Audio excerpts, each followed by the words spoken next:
उत्तर भारत के उस प्रतिष्ठित जिला कलेक्ट्रेट कार्यालय के बाहर का माहौल बहुत ही तनावपूर्ण और गंभीर था। जिला कलेक्ट्रेट कार्यालय के सामने पुलिस की सायरन वाली जीपें, गनमैन और स्टाफ पूरी तरह से मुस्तैद खड़े थे। तभी मिस्टर गजेंद्र प्रताप सिंह उर्फ गज्जू भैया काला सूट पहने, चश्मा लगाए, एक शेर की तरह रौब से चलते हुए बाहर आए।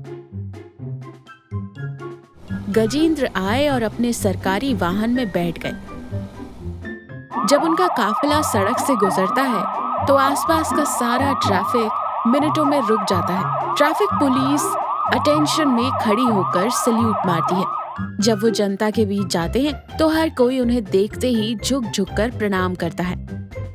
उस दिन जब वो एक गांव में निरीक्षण के लिए गए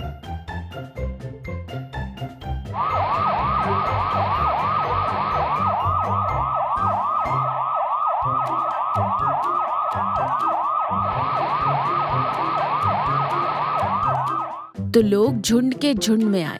एक बूढ़े आदमी ने हाथ जोड़कर कहा, नमस्ते कलेक्टर साहब, हमारे गांव में सड़क बनवा दीजिए सर, आपका बड़ा एहसान होगा।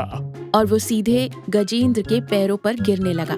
गजेंद्र प्रताप सिंह ने अपने सूट का कॉलर थोड़ा ठीक किया। समस्या का समाधान हो जाएगा, फाइल मेरी मेज पर रख दो। इस जिले में जनता के साथ अन्याय हुआ तो मैं बिल्कुल बर्दाश्त नहीं करूंगा। उसने शेर की तरह आदेश दिया। बाहर उनका पावर, उनका रुतबा कुछ ऐसा था, वहां मौजूद हर शख्स ने उन्हें भगवान की तरह देखा।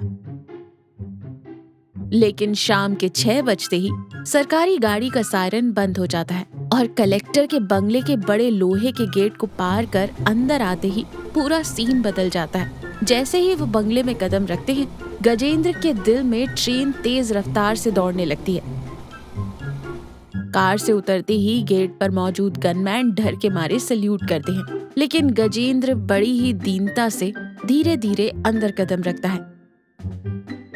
कमरे में जाते ही पत्नी कमला देवी लाल पीला चेहरा बनाए, हाथ में एक बड़ी झाड़ू लिए गुंडों की तरह सामने आ जाती है और जोर से चिल्लाती है, अजी सुनते हो कलेक्टर साहब, समय क्या हुआ है? ऑफिस में लोगों पर रौब जमाना और भाषण देना छोड़कर यहाँ पूरे घर में धूल उड़ रही है। पहले वो सूट उतारो, घर साफ करने वाले फटे पुराने कपड़े पहनो और इधर आओ। आज काम वाली नहीं आई है, मैं देखती हूँ कि कलेक्टर साहब को घर पहुँचना आता है या नहीं।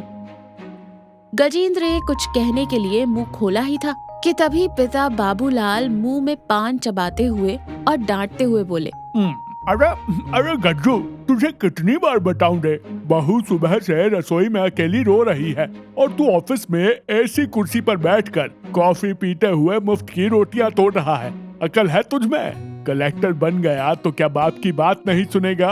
पहले जा और वॉशिंग मशीन में पड़े कपड़े निचोड़कर धूप में सुखा।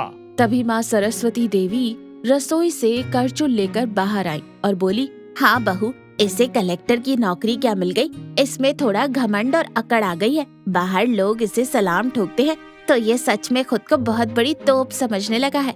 तू बिल्कुल मत झुकना, आज इससे बर्तन भी मंजवा, तभी इसका कलेक्टर वाला घमंड कम होगा। अपने आदेशों से पूरे जिले को थर्राने वाले कलेक्टर साहब घर वालों की गालियों पर कुछ नहीं बोल पाए।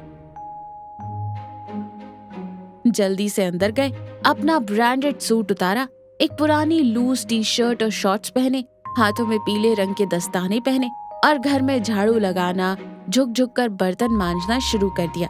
ये है उनके घर का असली भयानक और कॉमेडी वाला रूप। गजेंद्र प्रताप सिंह रसोई में खड़े हैं, उनके चेहरे पर पसीना है और वो विम लिक्विड डालकर बड़े बड़े बर्तन मांज रहे हैं। तभी पीए चतुरज हाथ में जरूरी फाइलें लिए हॉल में आया। केवल उसे ही आपातकालीन हस्ताक्षरों के लिए कभी कभी बंगले में आने की अनुमति थी। हॉल में कमला देवी महारानी की तरह सोफे पर बैठी गर्मा गर्म चाय पीते हुए टीवी पर सीरियल देख रही हैं। चतुरज धीरे से रसोई की तरफ आया और बर्तन मांज रहे कलेक्टर साहब की दयनीय स्थिति देखकर अपनी हंसी नहीं रोक पाया और फाइलों को मुंह के सामने रखकर खड़ा हो गया। Sir, good evening sir. इस अर्जेंट माइनिंग फाइल पर आपके हस्ताक्षर चाहिए सर। चतुरज ने मुस्कुराते हुए कहा। गजेंद्र ने चिढ़कर अपने हाथ पर लगे सफेद साबुन के झाग को अपने शॉर्ट से पोंछते हुए कहा, इधर दे चतुर, दिमाग मत खा। चतुरज ने धीरे से कलेक्टर साहब के कान में फुसफुसाया। सर कमाल है सर, 2 घंटे पहले जिला प्रेस मीट में जब आप टेबल पीट कर माइक के सामने बोल रहे थे तो माइनिंग माफिया वालों ने पैंट गीली कर दी थी सर। इस जिले में मेरी बात के बिना 1 रुपया भी नहीं हिलेगा, ऐसे गरजे थे आप। लेकिन यहाँ तो विम्बार का टुकड़ा भी आपकी बात नहीं सुन रहा है ना सर। वहाँ शेर का सपना, यहाँ बर्तनों का साबुन है आप सर। क्या गजब मैच किया है सर। मुंह बंद रख चतुर, फाइल इधर दे, कोई सुन लेगा। गजेंद्र ने डरते हुए हॉल की तरफ देखते हुए कहा। तभी कमला देवी ने रसोई की तरफ गुस्से से देखा और चिल्लाई, अजी उस आए हुए चतुरज को भी 1 कप कड़क चाय दे दो, खाली खड़े मत रहो।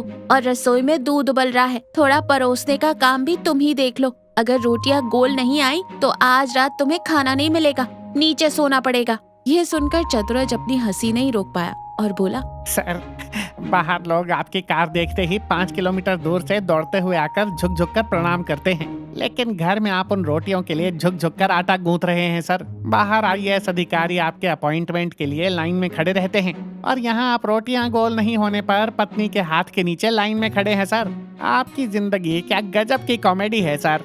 गजेंद्र गुस्से से कांपते हुए बोला, चतुर तू मेरी मदद नहीं कर सकता तो कोई बात नहीं, लेकिन ऐसे ताने मारकर मेरा पेट मत जला। तू मेरा दर्द नहीं समझता यार। मेरे मम्मी पापा भी मेरी पत्नी का ही सपोर्ट करते हैं। मैं कुछ भी करूं वे मुझे कलेक्टर की तरह नहीं बल्कि 5वीं फेल बच्चे की तरह डांटते हैं। मेरी पूरी इज्जत इन 4 दीवारों के बीच राख हो रही है।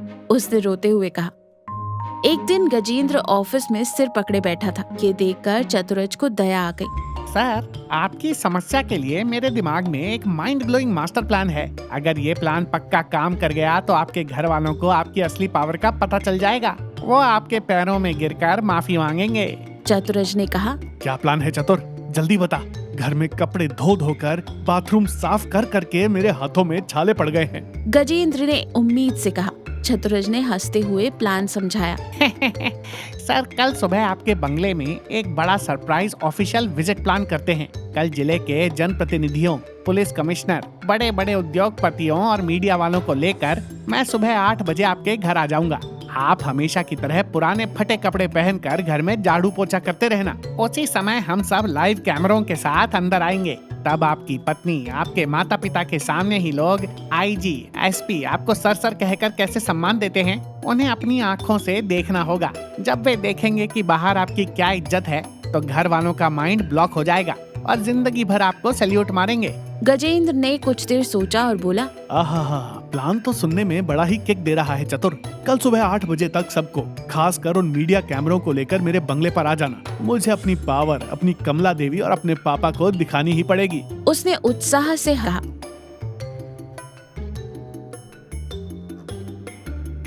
अगले दिन सुबह के 8 बज गए। गजेंद्र प्रताप सिंह प्लान के मुताबिक अपने पुराने शॉर्ट्स, गंदी और फटी टी-शर्ट पहने, हाथ में बड़ा सा पोछा लिए हॉल साफ कर रहा है। कमला देवी सोफे पर बैठकर कॉफी पीते हुए अखबार पढ़ रही हैं। पिता बाबूलाल कुर्सी पर बैठे चिल्ला रहे हैं, अरे गज्जू, उस सोफे के नीचे ठीक से पोछा लगा रे, वहाँ धूल वैसी ही पड़ी है।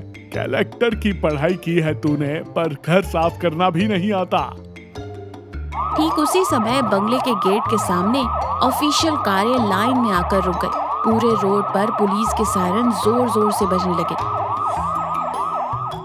कार में से पुलिस कमिश्नर, जिला विधायक, नगर पालिका अध्यक्ष, टॉप मीडिया रिपोर्टर सबको साथ लेकर चतुरज ने अंदर प्रवेश किया। अचानक इतनी सारी हायर अथॉरिटीज और कैमरों की लाइटों को हॉल में प्रवेश करते देख कमला देवी और बाबूलाल की सांसें रुक गई। कमला देवी घबराकर हाथ का कॉफी का कप नीचे रखकर सोफे से उठ खड़ी हुई। हॉल में हाथ में पोछा लिए गंदे कपड़ों में कलेक्टर गजेंद्र को देखते ही प्लान के मुताबिक पुलिस कमिश्नर जल्दी जल्दी आगे आए और गजेंद्र को सल्यूट किया।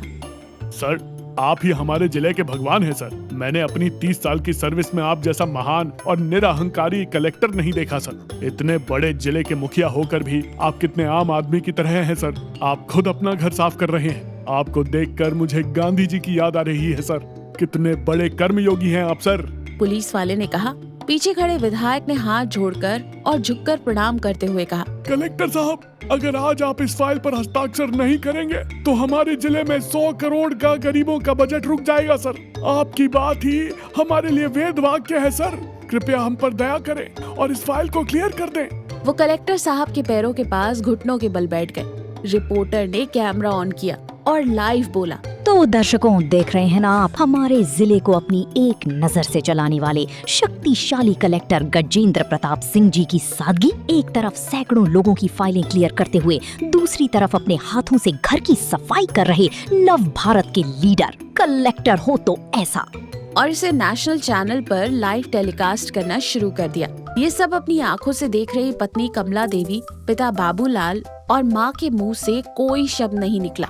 जो आदमी सुबह से अपने घर में नौकरों की तरह गालियाँ खा रहा था, वो बाहरी दुनिया के लिए इतना बड़ा भगवान है। पूरा जिला उसके कदमों में झुकता है। ये सोचकर उनका दिमाग पूरी तरह से सुन्न पड़ गया। कमला देवी डर से कांपने लगी। सबके जाने के बाद कमला देवी धीरे धीरे कांपते हुए कदमों से गजेंद्र के पास आई। अब उसकी आंखों में कोई गुस्सा या नखरे नहीं थे, सिर्फ डर, भक्ति और सम्मान था। उसने हाथ जोड़कर कहा, जी माफ कर दीजिए मुझे, मैं गांव की हूँ, अनपढ़ हूँ। मुझे बिल्कुल नहीं पता था कि आप बाहर इतने बड़े पावरफुल अधिकारी हैं और पूरा जिला आपकी बात पर झुकता है। आपको रोज घर में नौकर की तरह देखकर, आपके हाथ में झाड़ू देकर मैंने बहुत बड़ी गलती कर दी। अब से मैं आपको पलकों पर बिठा कर रखूंगी। उसने आंखों में आंसू लिए सिर झुका लिया। पिता बाबूलाल भी बेटे के पास आए और उसका कंधा थपथपाते हुए बोले, हाँ रे गज्जू, तू कलेक्टर है तो क्या, हमारा बेटा ही तो है। ये सोचकर हमने तुझे जो मुंह में आया बोला और कपड़े धुलवाए, लेकिन आज तेरी असली पावर देखकर हमारी आंखें खुल गई रे। समझ आ गया कि हमारा बेटा इस जिले का सुल्तान है। अब कभी तुझे नीचा नहीं दिखाएंगे। उन्होंने गर्व से कहा। सरस्वती देवी रसोई से आई और एक कटोरी में गर्मा गर्म बादाम का हलवा लाकर खुद बेटे के मुंह में डाल दिया। मेरा सोने जैसा बेटा कलेक्टर है रे। अब से घर का कोई काम नहीं करेगा तू, आराम से सोफे पर बैठकर ऑर्डर देगा, हम करेंगे। चतुरज ने धीरे से कलेक्टर साहब के कान में कहा, सर, देखा मेरे मास्टर प्लान का जादू। अब तक बाहर इज्जत, घर में बेइज्जती वाली आपकी जो झंड जिंदगी थी, आज वो घर में भी फुल टू फुल राजा वाली इज्जत में बदल गई है। अब से सिर्फ ऑफिस में ही नहीं सर, घर में भी आप ही अल्टीमेट किंग हैं सर। अब मजे से एंजॉय कीजिए। गजेंद्र प्रताप सिंह खुशी से मुस्कुराने लगे। तो देखा, समाज में किसी व्यक्ति के उच्च पद, जिम्मेदारी और उसकी मेहनत को परिवार के सदस्यों को भी पहचानना चाहिए और उचित सम्मान देना चाहिए। साथ ही जीवन में चाहे कितनी भी बड़ी समस्या क्यों ना आए, हिम्मत हारने के बजाय सूझबूझ और सही तरीके से उसे सुलझाया जा सकता है।